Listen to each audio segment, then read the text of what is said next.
अशा वागताय? मुले अगं आई पण खूप प्रोग्रेसिव्ह विचारांची आहे. ती का असं करते मलाही कळत नाही. हे बघ वेदांत, तुझी आई आहे ना, कधी काय करेल ना काहीच नेम नाहीये तिचं. तू एक काम कर, तू आरतीला फोन कर आणि तिला सांग जा बिंदास कॉलेजला.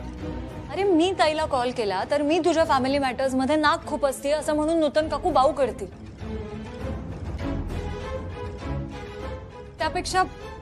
त्यापेक्षा तू कर ना तिला कॉल.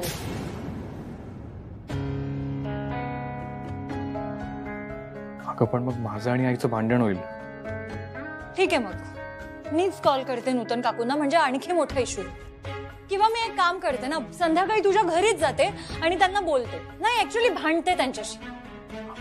नाही यार वेदांत, माझ्या ताईसोबत खूप चुकीचं होतंय. मी हे सहन नाही करू शकत. हे बघ, माझा खूप जीव आहे माझ्या ताईवर आणि मी तिला असं नाही बघू शकत. तू राहू दे, मी बोलून घेईन त्यांच्याशी. अमूल्य थांब. तुझं बरोबर आहे, मी करतो फोन आरतीला.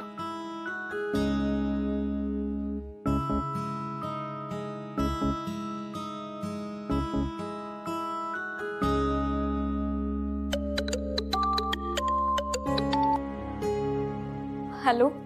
हा वेदांत बोलतोय. हा बोल. ऐक, घरी त्या मेड आहेत का ज्योतिताई? हो. ओके, मग त्यांना सांग घराकडे लक्ष द्यायला आणि तू जा कॉलेजला. अरे पण हा रागवतील. आरती, तुला जॉब करायची इच्छा आहे ना, मग तू जा. अगं आम्ही कोण नाही होत तुला थांबवणार आहे आणि मी बोले नाहीशी. डोंट वरी. नको वेदांत, मला खूप भीती वाटते. ते अजून चिडतील. आरती अगं मी बोलतोय ना तुला, तुझा. आणि आई जर काय बोलली तर तिला सांग की वेदांतने सांगितलं. नक्की जाऊ ना. आरती तू जा कॉलेजला. थँक्यू वेदांत. अगं थँक्यूची काही गरज नाहीये. आरती तू ना एक गोष्ट लक्षात ठेव, तुझ्या मताला किंमत आहे. And you are a part of my family. जा तू. बाय. बाय.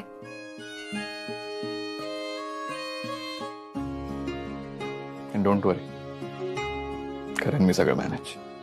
खरंच वेदांत, तू त्या घरात आहेस ना, म्हणून माझं अर्ध टेन्शन कमी झालं. Thank you so much. My pleasure.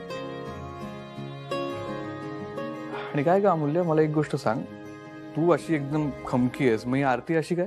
दोघी बहिणी बहिणी तुम्ही वेगळ्या आहात. शिकव जरा तिला. सिरियसली, तुला ताई माझ्यासारखी व्हायला हवी आहे. वेदांत, तरी एक अमूल्य झेपत नाही तुला.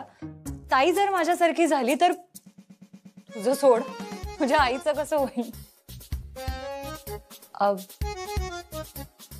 बाय द वे, तुझी आई घाबरते बर का मला. हो, मला ती मुलगी कशी वाटली? हा, चांगली वाटली ती मला. मॅडम, आपल्याला चांगला नाही, सगळ्यात चांगला उमेदवार व्हा. मग काय, मुलगीच फायनल ना? ठरलं? नाही मॅडम, आपण मुलीचीच निवड करूया. मॅडम, शिकलेल्या महिलांची दृष्टीच निराळी असते. ते आपलं करिअर तर घडवतातच, पण कौटुंबिक जबाबदाऱ्या सुद्धा अतिशय उत्तमरित्या पार पडतात. तुमचंच बघा ना, तुम्ही घर चालवता, व्यवसाय चालवता, राजकारणात आहात. आणि तसंही आपल्या कंपनीमध्ये मुलींची संख्या कमी आहे, म्हणून मुलगीच निवडूया. आणि मला वेदांतला दाखवून द्यायचं की मुली सुद्धा कुठेही कमी नाही आहेत. पण मला एक वेगळीच भीती वाटते. मॅडम, मी असताना कसली भीती? नाही म्हणजे कसं आहे की अचानक हे सगळं कळल्यावरती बिथरणार तर नाही ना तो? त्रास तर होणार नाही ना त्याला? होईल थोडा त्रास, पण आपण चुकीचं असं काय करतो? आणि समजा त्रास झाला तरी चांगुलपणा तुम्ही घ्या, वाईटपणा मी घेईन.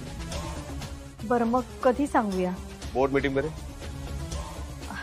डायरेक्ट सांगायचं नाही. मला असं वाटतं की थोडीशी काही कल्पना दिली असती त्याला आधी तर. म्हणजे कशाला कल्पना द्यायची मॅडम? तुम्ही निवड केली त्या मुलीची, तुम्ही मालक आहात त्या कंपनीच्या, म्हणजे मला काही सांगायची गरज नाही. तुम्ही अजूनही काळजीत आहात बघा. माझ्यावर विश्वास आहे ना तुमचा?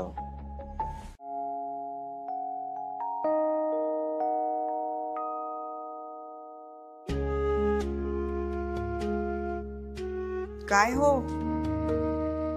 आज काय दुपारचं जेवण रात्री करायचा विचार होता की काय? किती उशीर झाला? नाही, एक लेडी पेशंट आली होती, तिच्याशी बोलण्यात जरा वेळ गेला थोडस. का हो, काय झालं? त्यांनी प्रचंड त्रासली होती बिचारी. कशामुळे?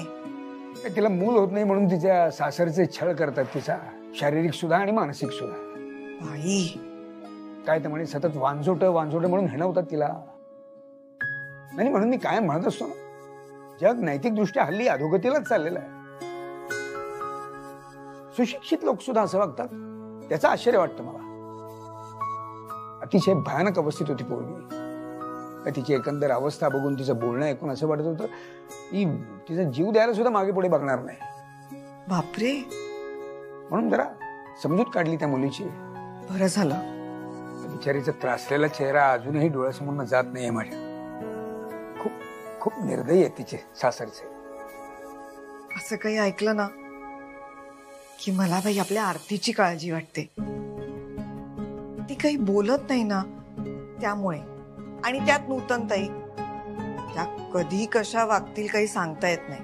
काय नाही, आपल्या आरतीशी असं वागण्याची नूतनजींची अजिबात बिशार होणार नाही. मागे आरतीचा अपमान केला होता त्यावेळी मी चांगली समज देऊन आलो होतो त्यांच्या घरी जाऊन त्यांना. आणि तशी वेळ आली तर पुन्हा जाऊन बोलेन ना. पण अशी वेळ येऊ नये हीच देवाकडे प्रार्थना आहे बाई. हो, पण तरी तुम्ही अधूनमधून आरतीला फोन करत जा. हो हो, अर्थात. बोलता करा जरा तिला. प्रयत्न करते.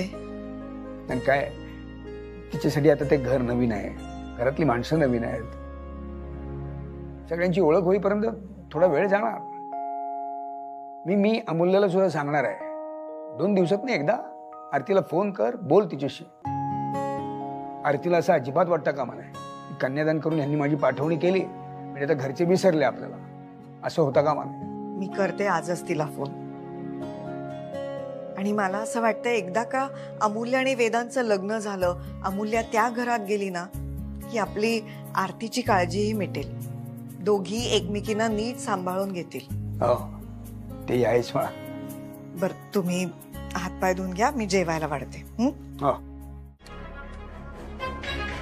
ज्योती, हो आले तर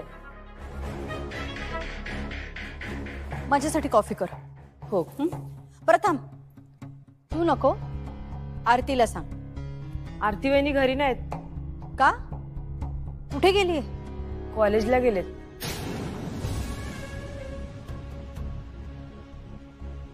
ठीक आहे, बघ.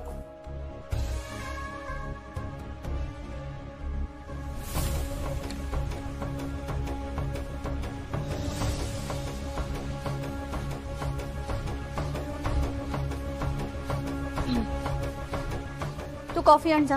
हो.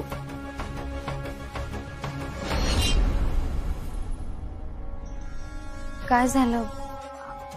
असं का बघताय? मलाच विचारतेस काय झालं म्हणून? तुला सांगितलं होतं ना घराबाहेर जायचं नाही म्हणून. काय विचारतेय?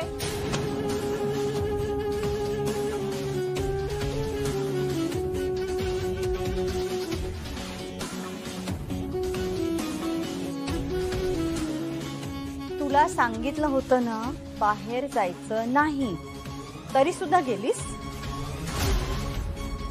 झालं, जरा काही बोललं की लगेच डोळ्यात पाणी.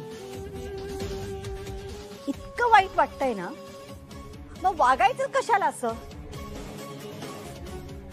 हे बघ, या घरामध्ये माझा शब्द शेवटचा.